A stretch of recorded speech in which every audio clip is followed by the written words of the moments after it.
Care health insurance లో care freedom ఒక policy. ఈ ఫీచర్స్ చాలా యూనిక్ గా ఉంటాయి.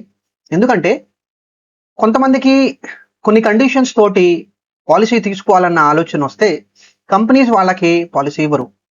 సో ముఖ్యంగా ఇక్కడ మనకి స్క్రీన్ ఎదురుగా కనిపించేది diabetic condition, high pressure plus high pressure అంటే హై బీపీ ఇంకా బిఎంఐ చాలా ఎక్కువ వెయిట్ ఉన్నప్పుడు కూడా కంపెనీస్ అనేది పాలసీ ఇవ్వరు. సో అలాంటి సిచ్యువేషన్స్ లో ఉన్నప్పుడు కేర్ ఫ్రీడమ్ అనేది ఒక సొల్యూషన్ మనం చెప్పుకోవచ్చు. మరింత డీటెయిల్స్ ఈ పర్టికులర్ పాలసీలో మనం 1 by 1 తెలుసుకుందాము. So first of all product ఎవరి కోసం డిజైన్ చేయడం జరిగింది.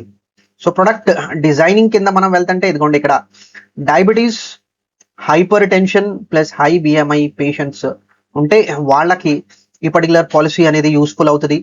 వెయిటింగ్ పీరియడ్ తగ్గించుకోవాలి అనే వాళ్ళకి, ప్లస్ మనం ఏ విధంగా లైఫ్ స్టైల్ మెయింటైన్ చేసుకుంటున్నామో ఆ లైఫ్ స్టైల్ వల్ల వచ్చిన రోగాల కోసం కంపెనీస్ అనేది పాలసీస్ ఇవ్వరు. అలాంటి వాళ్ళ కోసం కూడా ఈ పాలసీ డిజైన్ చేయడం జరిగింది. సో కరెంట్ హెల్త్ స్టేటస్ మనం నుంచి మనం ఫర్దర్ గా మనకి ఒక ఫైనాన్షియల్ సపోర్ట్ హెల్త్ ఇన్సూరెన్స్ కింద మనకి రావాలి అంటే మనకి ఈ పాలసీ అనేది యూస్ఫుల్ ఉంటుంది మనం చెప్పుకోవచ్చు. సో ఓవరాల్ గా ఇక్కడ మనం క్లియర్ గా 1 by 1 ఇక్కడ విషయాన్ని అర్థం చేసుకుందాము.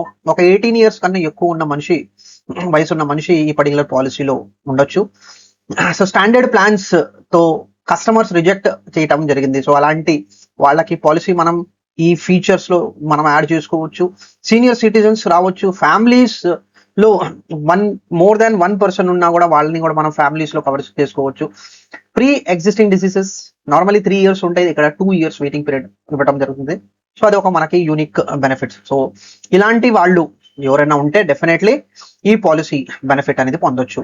సో ఈ పాలసీ ఎందుకు ఇంపార్టెంట్ మనం చెప్పుకోవచ్చు అంటే ఇండియా ఒక డయాబెటిక్ ఇంకా బీపీ ప్రతి 3వ మనిషికి కంపల్సరీ పర్టికులర్ డిసీజెస్ అనేది ఫేస్ చేస్తున్నారు. సో అలాంటి వాళ్ళకి ఒక సపోర్టింగ్ గా మనం అనుకోవచ్చు హెల్త్ ఇన్సూరెన్స్. సో కంటిన్యూస్ గా హాస్పిటలైజేషన్ కి వెళ్లాల్సిన అవసరం వస్తుంది. దానికోసం కూడా మనం ఈ ప్రొడక్ట్ మనకి ఇంపార్టెంట్. చాలా ఎక్కువగా అండర్ రైటింగ్ బేసిస్ మీద ప్రొడక్ట్స్ అనేది ఏంటంటే అందరూ కవర్ చేయట్లేదు కంపెనీస్. సో అలాంటి విషయం మీద కూడా మనకి ఇది యూస్ఫుల్ ఉంటది అనేది మనం చెప్పుకోవచ్చు. సో ప్రొడక్ట్ 1 సంవత్సరం, 2 సంవత్సరాలు, 3 సంవత్సరాలు, సో ఒకేసారి మనం 3 years ప్రీమియం పే చేసినా కూడా మన కంపెనీ పాసిబుల్ ఇస్తుంది. సో ఇక్కడ plan 1, plan 2. So plan 1 condition లో కవరేజ్ అనేది 3 ఇంకా 5 lakhs, ఎటువంటి చెకప్ ఇవ్వటం అవసరం లేదు, ప్లస్ మనకి స్టాండర్డ్ రిస్క్ కింద కవరేజ్ ఇవ్వటం జరుగుతుంది. అదే విధంగా మనం ఇక్కడ ప్లాన్ 2 కింద మనం వెళ్తుంటే ఇక్కడ 7 ఇంకా 10 lakhs checkup compulsory, plus higher risk segment కోసం ఈ పర్టికులర్ ప్లాన్ అనేది ఇవ్వటం జరుగుతుంది. ఇప్పుడు సిచ్యువేషన్ ఇంకొకటి ఫ్రెండ్స్. సో 46 years కన్నా ఎక్కువ ఉండే వాళ్ళకి స్ట్రైట్ అవే ప్లాన్ 2 ఇవ్వటం జరిగింది.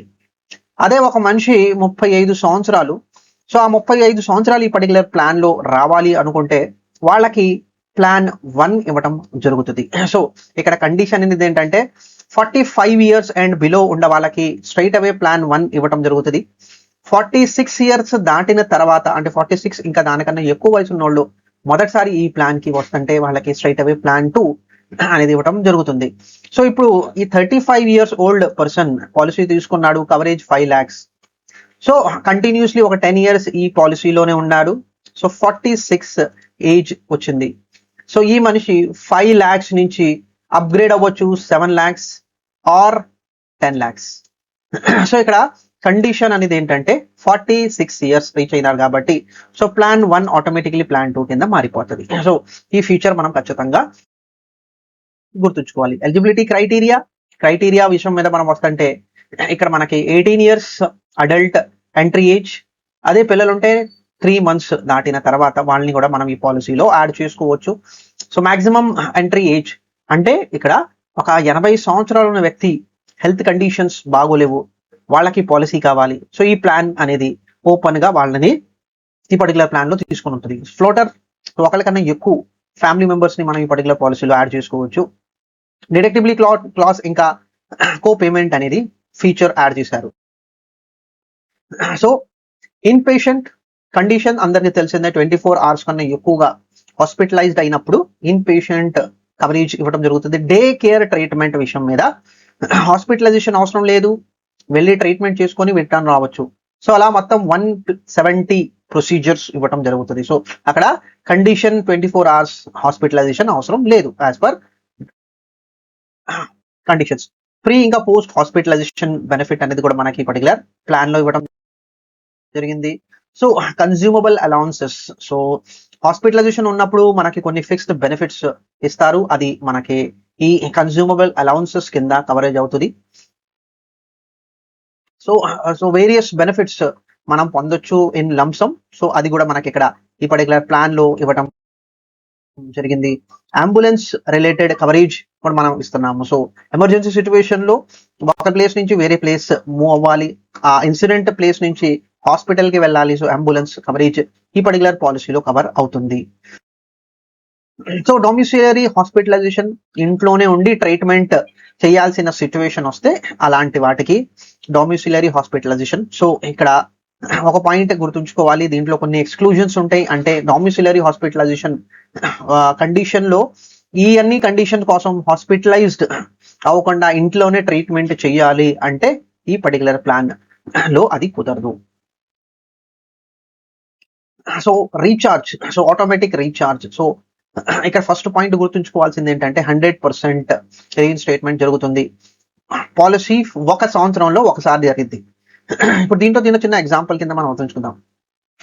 10 lakhs పాలసీ, 10 lakhs పాలసీ తోటి ఒక డిసీజ్ కోసం కంప్లీట్లీ 10 lakhs కంప్లీట్ అయిపోయింది. సో కంపెనీ ఇంకొక 10 lakhs ఇవ్వడానికి రెడీగా ఉంది. సో ఇది సంవత్సరానికి ఒకసారి, ఇది ఫస్ట్ క్లెయిమ్ దాటిన తర్వాత కంపెనీ ఆ పర్సన్ కి ఇంకొక 10 లక్షలు ఇవ్వడానికి రెడీగా ఉంది. సో దీన్ని మనం 100% ఆటోమేటిక్ రీఇన్స్టేట్మెంట్ అంటాము. సో ఇక్కడ ఒక కండిషన్ గుర్తుంచుకోవాలి, నాట్ యూసబుల్ ఫర్ సేమ్ ఇల్నెస్. అంటే అర్థం ఏంటంటే ఇక్కడ ఒకవేళ హార్ట్ కండిషన్ కోసం ఈ 10 లక్షలు యూజ్ అవుతే ఇదే రీఇన్స్టేట్మెంట్ కండిషన్ కోసం మళ్ళీ ఆ పర్సన్ హార్ట్ కండిషన్ కోసం కంపెనీ ఇవ్వదు. యాక్సిడెంటల్ ఇంజురీ ఉంటే కంపెనీ ఇచ్చేస్తుంది. So other than heart condition రెండో క్లెయిమ్ అదే పర్సన్ వెళ్తుంటే సేమ్ డిసీజ్ ఉండకూడదు, అది కండిషన్ ఇచ్చారు ఫర్ ఆటోమేటిక్ రీఇన్స్టేట్మెంట్. సో చాలా ఇంపార్టెంట్, ఇది క్యారీ ఫార్వర్డ్ అవ్వదు. సో ఏ సంవత్సరానికి ఆ సంవత్సరం, అంటే ఇక్కడ 10 లక్షలు, నాకు 10 లక్షలు ఒక సంవత్సరంలో వచ్చేసింది. సెకండ్ ఇయర్ 10 లక్షలు ప్లస్ 10 లక్షలు ప్లస్ పోయిన సంవత్సరం 10 లక్షలు కూడా ఉండాలి కదా అనేది మనం అనుకుంటాం. సో ఇక్కడ అలా జరగదు. పోయిన సంవత్సరం ఉంది, ఆ సంవత్సరమే ఎగ్జాస్ట్ అయిపోవాలి. అవ్వకపోతే అది అలా ఆ సంవత్సరం తోటి క్లోజ్. నెక్స్ట్ ఇయర్ మళ్ళీ 10 లక్షలు ఇవ్వటం జరుగుతుంది. సో ఇయర్ ఆన్ ఇయర్ మీద 10 లక్షలు బేస్ కవరేజ్, ఆ తర్వాత ఇంకొక 10 లక్షలు. Dialysis situation, so kidney problems లో ఉన్న వాళ్ళకి డయాలసిస్ సిచ్యువేషన్. సో ఇక్కడ ఎంతవరకు మన పర్టికులర్ పాలసీ కవర్ ఇస్తుందంటే ప్రతి సిట్టింగ్ కి 1000 కవరేజ్ ఇస్తుంది, ప్లస్ 24 months కన్సిక్యూటివ్లీ మనకి ఇవ్వడం జరుగుతుంది. సో ఒక డయాలసిస్ కండిషన్ కోసం కంపెనీ అనేది ఒక 2 సంవత్సరాలు సపోర్ట్ ఇస్తుంది, ఇంకా ప్రతి సిట్టింగ్ కి 1000 రూపాయలు. సో నార్మలీ ఏం జరిగిందంటే డయాలసిస్ లో వారానికి 2 సార్లు 3 సార్లు డయాలసిస్ చేయించుకోవాల్సిన అవసరం వచ్చింది. సో ఆ సిచ్యువేషన్ లో వారానికి 3000, నెలకి 12,000. అదే విధంగా మనకి ఎన్ని సంవత్సరాలు ఇస్తున్నారు, 2 సంవత్సరాలు అంటే 24 నెలలు. సో ఆ విధంగా మనకి దగ్గర మనకి ఒక 3 లక్షల దాకా సపోర్ట్ డయాలసిస్ కింద ఇవ్వడం జరుగుతుంది కంపెనీలో ఈ పర్టికులర్ ప్లాన్ లో. ఇప్పుడు ఏ పర్టికులర్ సిచ్యువేషన్ లో ఇది కండిషన్ వర్తించదు. సో ఈ కండిషన్ ఏంటంటే ముందుగానే ఒక పర్సన్ కి కిడ్నీ ప్రాబ్లం ఉంది, ఆ కిడ్నీ ప్రాబ్లం ఉన్న తర్వాత ఆ మనిషి ఈ పాలసీ కొన్నాడు. సో పాలసీ కొన్న తర్వాత ఆ మనిషికి ఈ డయాలసిస్ కండిషన్ వస్తే ఆ కంపెనీ ఆ పర్సన్ కి పాలసీ ఇవ్వరు. అంటే సిచ్యువేషన్ ఏంటంటే ఈ పాలసీ తీసుకున్న తర్వాత సికేడి కండిషన్ అంటే క్రానిక్ కిడ్నీ డిసీజెస్ వస్తేనే కంపెనీ డయాలసిస్ కవర్ చేసేది. సో ఇది ఇంపార్టెంట్ ఎలిమెంట్ మనం గుర్తుంచుకోవాలి. చెకప్స్ కూడా మనకి రెగ్యులర్ గా మనం వెళ్ళొచ్చు. దీంట్లో ఆప్షనల్ మనం ఇక్కడ చూసుకోవచ్చు. ఆప్షనల్ విషయం మీద డయాబెటిక్ స్పెసిఫిక్ హెల్త్ చెకప్ కావాలా, లేకపోతే కార్డియక్ హెల్త్ చెకప్ కావాలా. సో ఇది హార్ట్ రిలేటెడ్ హెల్త్ చెకప్, ఇది మనకి షుగర్ రిలేటెడ్ హెల్త్ చెకప్. ఈ చెకప్ కాకుండా ఆప్షనల్ అప్గ్రేడ్ చేసుకుంటానికి అవకాశం ఇస్తున్నారు ఈ పర్టికులర్ ప్లాన్ లో. సో అది కూడా మనకి అవకాశం ఇస్తుంది ఈ పర్టికులర్ ప్లాన్. సో ఈ ప్లాన్ లో ఉండే వాళ్ళకి కో పేమెంట్ వర్తించింది. అది 20% 30% డిపెండ్ అవుతుంది. ఇక్కడ డిపెండ్ కండిషన్ ఏంటంటే వయసు 70 సంవత్సరాల కన్నా తక్కువగా ఉండాలి. సో ఒక 65 సంవత్సరాలు ఉన్న వ్యక్తికి ఈ పర్టికులర్ పాలసీలో వస్తే ఈ 65 సంవత్సరాలు పాలసీ తీసుకున్నాడు కాబట్టి క్లెయిమ్కి ఒక 20% అనేది సొంతంగా మనం కట్టుకోవాలి ప్రతి క్లెయిమ్కి, మిగతా 80% కంపెనీ ఇస్తుంది. అదే విధంగా ఒక 72 సంవత్సరాలు ఉన్న వ్యక్తికి పాలసీ కవరేజ్ కావాలి అంటే క్లెయిమ్ వచ్చినప్పుడు కస్టమర్ 30% పే చేసుకోవాలి, మిగతా 70% కంపెనీ పే చేసిద్ది. సో ఇది మనం చాలా క్లియర్ గా మనం అర్థం చేసుకోవాలి. సో పాయింట్ మనం అర్థం చేసుకుంటాం, అరే కో పేమెంట్ ఎందుకు తీసుకుంటున్నారు, ప్రీమియం తీసుకుంటున్నారు కదా. సో ఫ్రెండ్స్ ఇక్కడ విషయం ఇందాక స్టార్టింగ్ ఎలిమెంటే మనం అర్థం చేసుకోవాలి. ప్లాన్స్ అనేది ముందుగానే ఒక వ్యక్తికి రోగం వచ్చింది, ఆ పర్సన్ కి ఏ పాలసీస్ లో కవరేజ్ ఇవ్వట్లా, అందరు రిజెక్ట్ చేసుకుంటా వచ్చారు. సో బ్యాడ్ సిచ్యువేషన్ లో ఈ కంపెనీ మనకి సపోర్ట్ ఇస్తుంది. ఆ సపోర్ట్ అంటే కంపల్సరీ ఒక హెల్త్ కరెక్ట్ గా లేనప్పుడు కంపల్సరీ హాస్పిటలైజేషన్ ఖర్చు వచ్చింది. సో ఆ హాస్పిటలైజేషన్ ఖర్చు మీరు కూడా కొద్దిగా బర్డన్ తీసుకోవాలి అనే దానికి కో పేమెంట్ అనేది మనకి ఇక్కడ ఇచ్చారు. సో డిడక్టిబిలిటీ క్లాస్, సో ఇక్కడ డిడక్టిబిలిటీ కోసం కూడా సో కవరేజ్ కి మొదటి 2 లక్షలు అనేది నేను డిడక్టిబిలిటీ పెట్టుకుంటే ఆ 2 లక్షలు దాటిన తర్వాతే నేను మీ దగ్గర వస్తాను, అప్పుడు నా క్లెయిమ్ అనేది మీరు పే చేయాలి. సో ఆ డిడక్టిబిలిటీ కాస్ట్ కింద 2 lakhs పెడితే ఏమవుతుంది, సో ఫస్ట్ క్లెయిమ్ 75,000 కంపెనీ ఇవ్వదు, సెకండ్ క్లెయిమ్ 1,25,000. సో ఈ రెండు కలుపుకుంటే 2 లక్షలు అయిపోయింది. సో ఇక్కడ రాసింది ఏంటంటే డిడక్టబుల్ ఎగ్జాస్టెడ్, అంటే ఈ 2 లక్షలు మొదటి 2 లక్షల బిల్లు మొత్తం సంవత్సరం అంతలో మేము ఇవ్వము, ఆ 2 లక్షలు దాటిన తర్వాతే నేను బిల్ ఇస్తాను క్లెయిమ్ విషయం మీద. సో అక్కడ థర్డ్ క్లెయిమ్ కింద మనకి అది క్లియర్ గా అర్థమవుతుంది. సో డిడక్టిబిలిటీ కండిషన్ మనకి ఇక్కడ తెలుస్తుంది. So waiting periods 30 days normal condition. ఇక్కడ specific diseases, so named diseases అంటాము, దానికి నార్మల్లీ 2 years వెయిటింగ్ చేయాలి. ప్లస్ ఇక్కడ 3 years కాకుండా ఇక్కడ 24 months ఇచ్చారు for pre existing diseases. So వేరే పాలసీస్ లో 36 months ఆర్ 3 years వెయిట్ చేయాలి. సో ఈ కండిషన్ చాలా క్రిటికల్. సో వెయిటింగ్ పీరియడ్ ఉండొద్దు అనే ఆలోచనతో ఉంటాము. సో దానికోసం ఇది చాలా చాలా ఇంపార్టెంట్. సో ఇక్కడ specific diseases waiting period, so ఇలాంటి కండిషన్ తోటి ప్రాబ్లం తోటి కస్టమర్ వస్తుంటే వాళ్ళకు కూడా స్పెసిఫిక్ డిసీజ్ వెయిటింగ్ పీరియడ్ ఒక 2 years అంటాము. ఇక్కడ క్యాన్సర్ కూడా స్పెసిఫై చేశాము. సో ఇది చాలా చాలా రేర్ కేసెస్ లో కంపెనీస్ క్యాన్సర్ ఆల్రెడీ ఉన్న పర్సన్ కి పాలసీ ఇవ్వటం అనేది చాలా చాలా రేర్. సో ఇక్కడ కూడా సబ్జెక్ట్ టు కండిషన్ అనేది మనం చెప్పుకోవచ్చు. పర్మనెంట్ ఎక్స్క్లూజన్స్, ఈ పాయింట్స్ చాలా క్లియర్ గా మనం అర్థం చేసుకోవాలి. హాస్పిటల్ కి వెళ్తున్నాము, ట్రీట్మెంట్ కోసం 3,000 మనం పే చేసాము.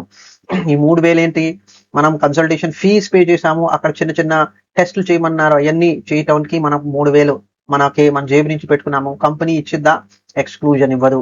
మెటర్నిటీ ఒక 30,000 మనకి వచ్చింది బిల్, ఆ 30,000 మన జేబు నుంచి మనం పే చేసాము, ఈ పాలసీలో వచ్చిద్దా, రాదు. సో ఇది కూడా రాదు. ఇన్ఫర్టిలిటీ ట్రీట్మెంట్, పిల్లలు పుట్టట్లేదు, దానికోసం 1,00,000 రూపాయలు ఖర్చు పెట్టా, ఈ పాలసీలో అమౌంట్ ఇస్తారా, ఇవ్వరు. కాస్మెటిక్ సర్జరీ, మన బాడీ పార్ట్స్ లో ఏదో బాడీ పార్ట్ మనం కొద్దిగా చేంజ్ చేసుకున్నాము, దానికి ఒక 70,000 ఖర్చు అయింది, దానికి కవరేజ్ ఇస్తారా, ఇవ్వరు. సెల్ఫ్ ఇన్ఫ్లిక్టెడ్ ఇంజురీ, మనమే కోపంతో ఏదో రకంగా మన చేతిని మనం కొట్టేసాము, గోడకి కొట్టేసాము, దానివల్ల ఇంజురీ వచ్చింది, అలాంటి సిచ్యువేషన్ తోటి హాస్పిటల్స్ వాళ్ళు ట్రీట్మెంట్ చేస్తారు, కానీ మనకి పర్టికులర్ పాలసీలో కవరేజ్ వచ్చిద్దా, రాదు. ఆల్కహాల్ కండిషన్ కోసం ఇస్తారా, ఇవ్వరు. అలోపేథిక్, సో నాన్ అలోపేథిక్ అంటే ఆయుష్ ట్రీట్మెంట్ అంటాము. సో స్టాండర్డ్ పాలసీస్ లో ఆయుష్ కూడా కవర్ అవుతుంది, కానీ ఇది చాలా స్పెషలైజ్డ్ ప్రొడక్ట్ కాబట్టి ఇక్కడ ఆయుష్ ట్రీట్మెంట్ కాదు, కాబట్టి అలోపేథిక్ ట్రీట్మెంట్ కండిషన్ కోసమే పాలసీ కవరేజ్ అనేది ఇస్తున్నారు. ఏదో స్పోర్ట్స్ లో హజార్డియస్ స్పోర్ట్స్ ఆడుతున్నాము, ట్రాకింగ్ ఆడుతున్నాము, దాంతో వచ్చిన ఇంజురీ కోసం కూడా ఈ పర్టికులర్ పాలసీ అనేది కవర్ చేయదు. ప్లస్ వార్స్, న్యూక్లియర్ రిస్క్, ఇవన్నీ కండిషన్ తో కూడా ఎక్స్క్లూజన్. సో పర్మనెంట్ ఎక్స్క్లూజన్స్ ఏముండే అనేది మనం చాలా స్పష్టంగా అర్థం చేసుకోవాలి. సో ఆప్షనల్ కవరేజ్, ఈ 3 కండిషన్ తోటి ఆప్షనల్ కవరేజ్ అనేది మనం తీసుకోవచ్చు. క్యాష్లెస్ ట్రీట్మెంట్ కూడా అవైలబిలిటీ ఇచ్చారు. సో ఇది స్పెసిఫిక్లీ బెనిఫిట్ ఏంటంటే థర్డ్ పార్టీ టీపీఏ అనేది లేదు. స్టాండ్ అలోన్ కంపెనీస్ అంటాం మనం. సో కేర్ హెల్త్ అనేది ఒక stand alone company, completely A to Z complete గా ప్రాసెస్ అనేది కంపెనీ నుంచే జరుగుతుంది. Discounts, various types of discounts మనకి ఈ పర్టికులర్ ప్లాన్ లో ఉన్నాయి. సో ఆ డిస్కౌంట్స్ కూడా మీరు బెనిఫిట్ పొందొచ్చు.